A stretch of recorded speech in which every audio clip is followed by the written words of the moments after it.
in the restoration of this old laboratory, in fact, of the whole Menlo Park here, Mr. Ford has shown an enthusiasm that defies description.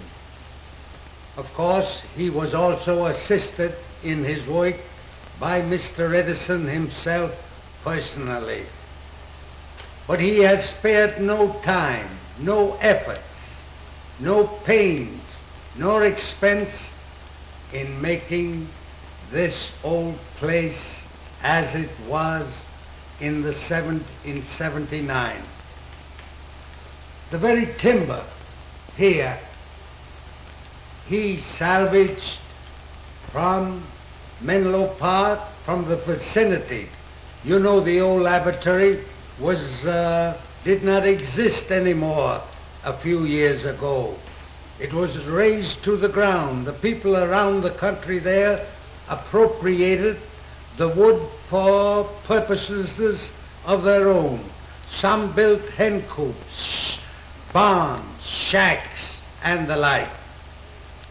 Mr. Ford had the whole country around Menlo Park home, and the result is that the very timber that we have here was and is the same that was in the old Menlo Park laboratory in New Jersey.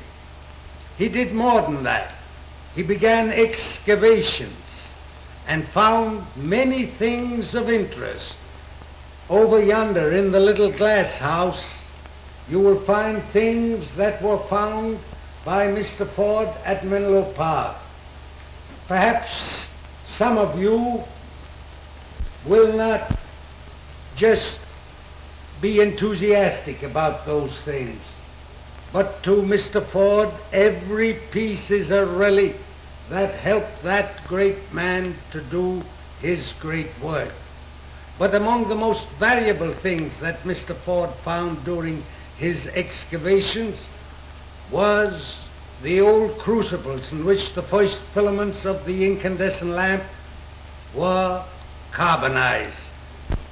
Here is the most historic of all finds, the old mortar.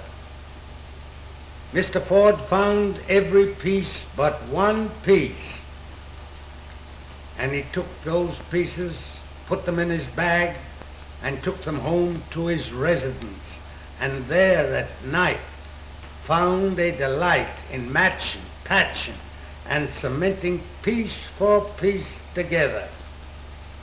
When Mr. Edison came here to Dearborn, Mr. Ford presented the mortar to him. His eyes sparkled. He looked at it. "Why, Ford, that's our old mortar. But that was broken. We threw the pieces away." "Yes," said Mr. Ford, "but we have found the pieces, and they are cemented together again. This is the old mortar." Well, Mr. Edison took the mortar from Mr. Ford's hand and said, "Ford, let us place it here, where it always stood, where it served us so long and so well. And here it will rest for the future." That day, when Mr. Edison for the first time came up these stairs and saw the reincarnation of his old laboratory, he was moved, he was touched. He stood there for a couple of minutes, and then, when he had composed himself, he began to make a tour of inspection. He examined chemicals from shelf to shelf. He wanted to see whether they were genuine. You know, Edison's motto was always seeing is believing. When he got through examining the shelves, he made an inspection of those ancient implements with which he had created so many great wonders. And after he had examined them all, he goes up to Mr. Ford and pats him on the shoulder. He says, "Ford, you have made this place perfect. I myself could not have done it better. It's my old laboratory of 1879. Then his eyes began to sparkle again.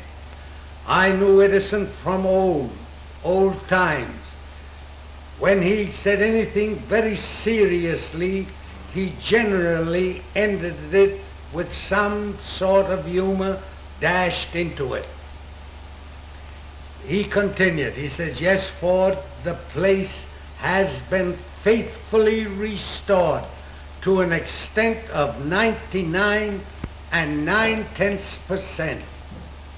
Now when Mr. Ford heard that 1/10% was wanting, he naturally wanted to make that good, because Mr. Ford wants everything to go 100%. And he asked Mr. Edison, "Where is this 1/10% wanting?"